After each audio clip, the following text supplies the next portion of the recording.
Tesla Robotaxi business is growing. Tesla's full self-driving is starting to grow up, Tesla CEO Elon Musk claimed Wednesday. The automaker's driver assistance software is becoming more robust, and Musk claims it's almost good enough to take the training wheels off. By the end of the year, Tesla believes it will be able to remove the safety driver from its car. Tesla says its full self-driving software is finally growing up, but much like a teenager with a learner's permit, the software isn't quite ready to be left unsupervised yet. That's set to change by the end of the year, or so Elon Musk claimed on Wednesday. During Tesla's quarterly earnings, the CEO promised that its Robotaxi fleet in Austin will have its safety drivers removed by the end of the year, barring any roadblocks from regulators. It also plans to expand its service to between 8 and 10 metro areas. It depends on various regulatory approvals, said Musk. You can actually see most of our regulatory applications online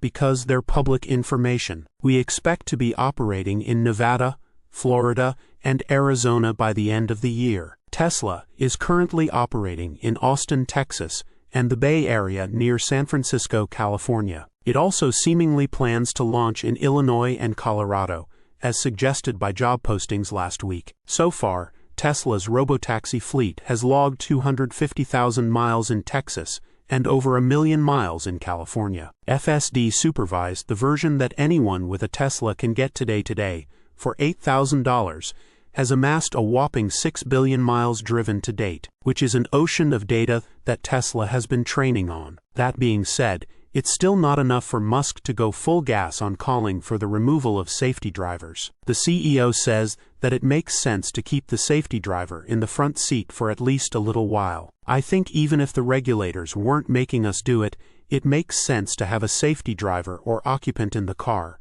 said Musk during the call. He added that Tesla would use safety drivers for maybe 3 months when it enters a new market to make sure there are not area-specific challenges, then pull out the drivers and let the cars putter around on their own. Musk also made a rather out-of-pocket conservative remark about the current customer-facing software. Early releases aren't for everyone. We need time to smooth the rough edges, he admitted. He cautioned that brand-new major releases of FSD prioritize tech advancements and safety over comfort. The means waiting for an incremental release like FSD F14.2.1 or later. The most advanced version available today is 14.1.3 before updating if comfort is a big deal. But if you want the latest and greatest today, you owners can still enable advanced software updates in their cars, giving them access to the more experimental versions. New and cool, or stable and safe. Everyone gets to choose. Speaking of new,